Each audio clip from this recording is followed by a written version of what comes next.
someday qualify as extremely important, but its first product, the Essential Phone, fits better into the extended definition. The brass tacks, the bare fundamentals of a smartphone.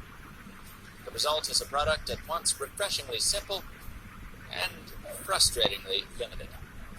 I'm Michael Fisher, and this is the Essential Phone Review, brought to you by T-Brand. If you're the type who likes to stand out from the crowd without being too ostentatious about it, this hardware was made for you. It might look like just another glass slab, but pick it up and you'll find the backplate is actually made from ceramic, with a luster and scratch resistance you can't get from glass. To me, holding the Essential Phone feels a lot like handling a domino from an expensive set. Some people won't like the added bulk of its 185 grams, but I love it. The side buttons are deliciously clicky, and rather than the traditional soft aluminum, those buttons are mounted on a titanium midplate. This should make the phone more likely to survive a fall than most. A big part of the Essential Phone's standout look is its screen, which is big even though the phone's chassis is small. That's thanks to some super slim bezels and also this bizarre looking with minimal bezels we've ever seen.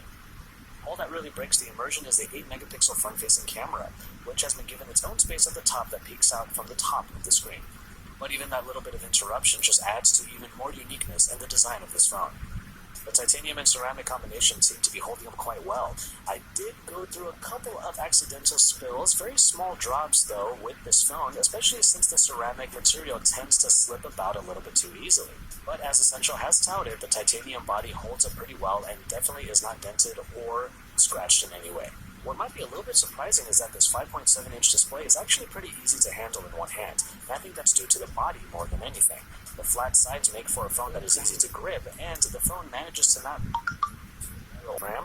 And one interesting development was the move to 128 gigabytes of internal storage throughout, which is good because you can't use SD cards. Now here's where the semantics come into play. What exactly does essential mean? Well, you can argue that the word essential is not being used in this particular category because there's no headphone jack. Instead, an adapter for the USB-C port has to be used, and you can argue that not having a headphone jack is the very opposite of essential. As far as the battery goes, you get a capacity of 3,040 milliamp hours, which we will be testing for our full review. But you might not need to use fast charging via the USB-C cable that